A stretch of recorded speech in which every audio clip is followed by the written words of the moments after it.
बेकायदेशीर औषधे विक्री, नियमबाह्य दिले जाणाऱ्या डिस्काउंटसह GSR अधिक सूचना रद्दबदल करण्याच्या मागणीसाठी all India chemical and druggist association तर्फे आज केमिस्ट व्यापाऱ्यांचा देशव्यापी बंद पुकारण्यात आला आहे।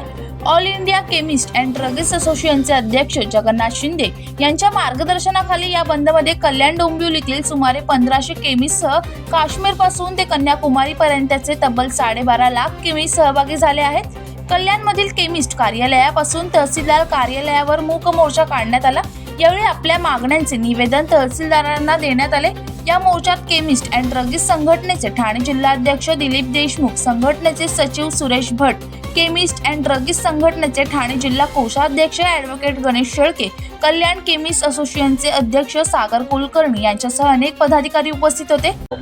भारतभरामधले 12.5 लाख केमिस्ट आज अखिल भारतीय औषध विक्रेता संघटनेच्या आव्हानानंतर एक दिवसाचा लाक्षणिक बंद पाळतायत। त्याचं निवेदन द्यायला आम्ही तहसीलदार कार्यालयामध्ये आलो होतो आणि आपल्या सर्वांना माहितीच आहे की ऑनलाईन विक्री जी औषधांची भारतवर्षामध्ये होते ती इल्लीगल आहे, त्याला कुठला कायद्याचा अधिकार नाही। त्यामुळे आपल्याला सरकारला निवेदन आहे की ही अवैध बेकायदेशीर औषधांची ऑनलाईन विक्री थांबवावी।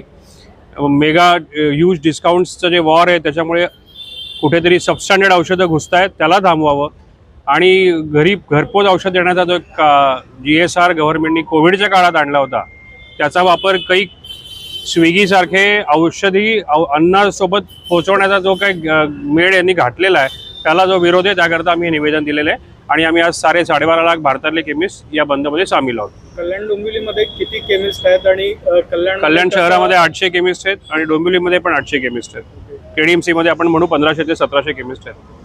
त्यांचा कसा प्रतिसाद आहे या संपाला? उत्स्फूर्त आणि 100% प्रतिसाद त्याच्यामध्ये आहे। 100% प्रतिसाद। राहुल कांबळे, जनशक्ती, कल्याण।